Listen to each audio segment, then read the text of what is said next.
आज आपण बनवतोय क्रिसमससाठी रम प्लम केक. अतिशय सोपा आहे करायला असा रमचा प्लम केक. तर चला सुरुवात करूया. इथे मी सगळे ड्रायफ्रूट्स घेतलेले आहेत आणि त्याला रममध्ये मी सोक करून ठेवलेलं आहे कमीत कमी 1 वीक. आता क्रिसमस आलेला आहे तर तुम्ही 1 ते 2 दिवस जरी ह्याला सोक केलं तरीसुद्धा चालेल.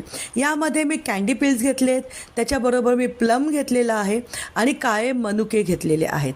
याला 150 ml रममध्ये मी सोक केलेलं आहे. पण समजा तुम्हाला जर रम नको असेल तर तुम्ही ऑरेंज ज्यूसमध्ये किंवा ॲपी ज्यूसमध्ये ह्याला सोक करू शकतात. ॲपी ज्यूस जर वापरणार असाल किंवा ऑरेंज ज्यूस वापरणार असाल तर तुम्ही ह्याला एक अर्धा तास जरी सोक केलं तरीसुद्धा चालेल. इथे वजनी 200 ग्रॅम मैदा घेतलेला आहे. जर वजन काटा नसेल तर 200 mlचा 1 कप आणि 100 mlचा 1 कप तुम्हाला घ्यायचा आहे मैदा. त्याच्यामध्ये आपण ॲड करूया ½ टीस्पून बेकिंग पावडर, खायचा सोडा घेतलेला आहे ½ टीस्पून, 2 टेबलस्पून मी घेतलेला आहे याच्यामध्ये कोको पावडर, पाव कप मी इथे घेतलेला आहे milk powder. Detail recipe description बॉक्समध्ये दिलेली आहे, ती इथे नक्की चेक करा.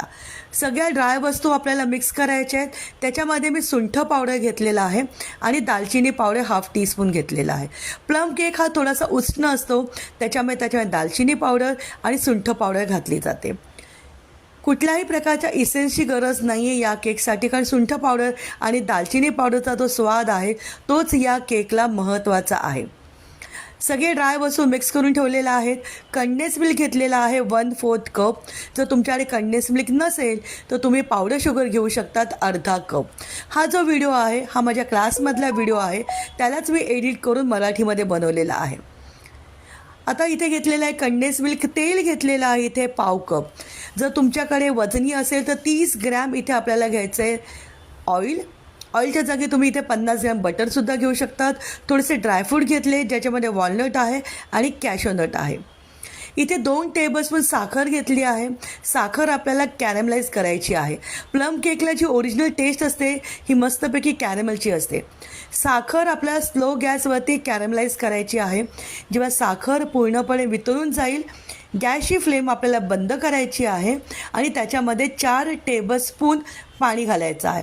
लक्षात घ्या, जेव्हा तुम्ही साखरेचं कॅरमेल करणार गॅस मंद आचेवरती असणं गरजेचं आहे.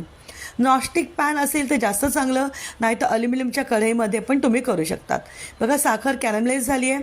गॅसच्या फ्लेमला बंद केलेला आहे आणि यामध्ये 4 टेबलस्पून आपल्याला पाणी घालायचं आहे. आता हे कॅरेमल रूम टेम्परेचरवरती आपल्याला थंड करायचं आहे आणि मगच तुम्हाला केकमध्ये यूज करायचं आहे. सगळ्या ड्राय वस्तू आपण एकदा चाळून घेऊया, ज्याच्यामध्ये मैदा आहे, मिल्क पावडर आहे, कोको पावडर आहे, जिंजर पावडर आहे. हे सगळं आपण एकदा चाळून घेऊया. ½ टीस्पून बेकिंग पावडर आणि ½ टीस्पून सोडासुद्धा मी यातच मिक्स करून ठेवला होता.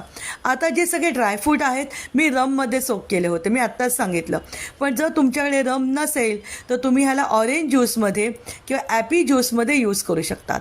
इथे आपण ॲपी फीज जो येतो तो वापरायचा नाही आहे, साधा ॲपल ज्यूस येतो तो वापरायचा आहे.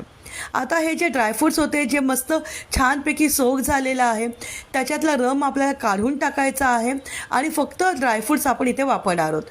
थोडेसे ड्रायफ्रूट्स मी मैद्यामध्ये मिक्स करून घेणार आहेत आणि बाकीचे ड्रायफ्रूट्स हे जेव्हा आपण बाकीचे साहित्य मिक्स करणार त्याच्यामध्ये टाकणार आहोत. आता ह्यातलं जे रम होतं ते सुद्धा मी यूज करणार आहे, जेणेकरून केकची जी टेस्ट आहे ही अप्रतिम येईल. समजा तुम्ही जर रम वापरणार नसाल तर जे ऑरेंज ज्यूस किंवा ॲपी ज्यूस आहे ते तुम्हाला वापरायचं आहे मिक्स करण्यासाठी. ड्रायफ्रूट मस्तपैकी मिक्स करून झालेले आहेत मैद्यामध्ये. आता बाकीचं सगळं साहित्य मिक्स करून घेऊया. इथे मी ऑइल घेतलेलं आहे वजनी 30 ग्रॅम. ऑइलच्या जागी तुम्ही 50 ग्रॅम मेल्टेड बटरसुद्धा वापरू शकतात. इथे मी रिफाईंड सनफ्लॉवर ऑइल यूज केलेलं आहे. कपमध्ये बघाल तर 1/4 कप किंवा 4 टेबलस्पून इतकं मी तेल घेतलेलं आहे. आता तेलामध्ये 1/4 कप आपल्याला कंडेन्स मिल्क ॲड करायचं आहे. हाताने नीट विस्क करून घ्यायचं आहे. जर तुमच्याकडे कंडेन्स मिल्क नसेल तर अर्धा कप पावडर शुगर म्हणजे साखर घ्यायची आहे, मिक्सरला टाकायची आहे आणि ग्राइंड करून वापरायची आहे. तीसुद्धा तुम्ही या केकमध्ये वापरू शकतात. कंडेन्स मिल्क घेताना फक्त 1/4 कप इतकंच घ्यायचं आहे, कारण आपण रेसिपीमध्ये मिल्क पावडरसुद्धा घेतली होती आणि मिल्क पावडरसुद्धा गोड असते. त्याच्यामुळे आपल्याला इथे कंडेन्स मिल्क फक्त 1/4 कप इतकंच वापरायचं आहे. तेल आणि कंडेन्स मिल्क नीट मिक्स झाल्यानंतर हे जे ड्राय बॅटर आपण मिक्स करून ठेवलं होतं ते त्याच्यामध्ये टाकायचं आहे. आता ही जी रम होती माझ्याकडे ॲडिशनल उरलेली, त्याच्यामध्ये ड्रायफ्रूट सोक करून ठेवले होते, तीसुद्धा मी ॲड केलेली आहे. रमच्या जागी जर तुम्ही इथे ज्यूस वापरणार असाल तर तुम्ही ज्यूस त्याच्यामध्ये ॲड करा. सगळ्या ड्राय वस्तू आपल्याला मिक्स करायच्या आहेत आणि बॅटर आपल्याला अजून थोडं पातळ करायचं आहे. रम आवडत असेल तर तुम्ही रम टाकू शकतात. रमनी हा जो केक आहे थोडासा स्ट्रॉंग होतो. ज्यांनी याआधी कधी रमचा केक नाही खाल्ला आहे त्यांनी खूप जास्त रम इथे यूज नका करू, कारण रममुळे या केकची टेस्ट जी आहे ही हलकीशी बिटर होते. बघा मी सुद्धा इथे ऑरेंज ज्यूस यूज करणार आहे मिक्स करण्यासाठी, जेणेकरून जी टेस्ट आहे ही बॅलन्स होईल. सगळ्या ड्राय वस्तू मिक्स झाल्यानंतर ह्याच्यामध्ये मी ऑरेंज ज्यूस ॲड केलं होतं बॅटरला अजून थोडं सॉफ्ट करण्यासाठी. आता ऑरेंज ज्यूस किती घालायचं आहे ते थोडंसं तुम्हाला चेक करून ॲड करायचं आहे. साधारणपणे पाव कप ते अर्धा कप इतकं आपल्याला ऑरेंज ज्यूस ॲडिशनल टाकावं लागेल. मी जसं आत्ताच सांगितलं, ऑरेंज ज्यूस नको असेल तर तुम्ही ह्याच्यामध्ये जे रम आहे तीसुद्धा ॲड करू शकतात. अप्रतिम चवीचा आणि झटपट होणारा असा हा रम प्लम केक आहे. डिटेल रेसिपी डिस्क्रिप्शन बॉक्समध्ये दिलेली आहे, ती नक्की चेक करा. तर तुम्हाला आमचे यूट्यूब चॅनल खाद्यजत्रेचे व्हिडिओ आवडत असतील तर आमच्या चॅनलला लाईक करा, व्हिडिओला जास्तीत जास्त शेअर करा आणि कमेंट बॉक्समध्ये नक्की सांगा हा आजचा व्हिडिओ कसा वाटतो आहे. तसं मी आत्ताच सांगितलं, हा आमचा एका लाईव्हचा व्हिडिओ आहे. तो एडिट करून लँग्वेज फक्त चेंज करून मी हा तुमच्याबरोबर घेऊन आलेली आहे. त्याच्यामुळे थोडंसं एडिट करणं थोडंसं मुश्किल होतं, तरीसुद्धा हा व्हिडिओ मी एडिट फक्त तुमच्यासाठी केलेला आहे. तर या क्रिसमसला प्लम केक नक्की बनवा, अफलातून होतो. हा बेक कसा करायचा? आता बरं, ह्याच्यामध्ये टीन कुठला वापरायचा? टीन खूप जास्त मोठा नाही वापरायचा आहे, नाही तर हा जो तुमचा केक आहे हा आतमध्ये सिंक होतो. बॅटर बघा खूप जास्त लिक्विड पण नाही आहे. आता मी जो टीन घेतलेला आहे हा 4x8चा स्क्वेअर टीन आहे. त्याच्यामध्ये हे सगळं बॅटर आपल्याला टाकायचं आहे. थोडेसे ड्रायफ्रूटमध्ये वॉलनट आणि काजू घेतले होते, थोडंसं मैदा लावायचा आहे त्याच्यावरती आणि वरती आपल्याला बॅटरच्या वरती हे ड्रायफ्रूट्स टाकायचे आहेत. हा माझा रेक्टँगल टीन आहे 4x8चा, ज्याच्यामध्ये लोफ ब्रेड केला जातो, तोच टीन मी वापरलेला आहे. किंवा कुठलाही अर्धा किलोचा टीन तुम्ही या रेसिपीसाठी वापरू शकतात. राऊंड टीन वापरणार असेल तर 6 इंच वापरा. स्क्वेअर टीन वापरणार असेल तर 4x4चा जो स्क्वेअर टीन येतो तो तुम्ही इथे वापरू शकतात. बॅटर सगळं टाकल्यानंतर टॅप अजिबात करायचं नाही आहे. स्पॅच्युलाने सगळीकडे त्याला व्यवस्थित करून घ्यायचं आहे.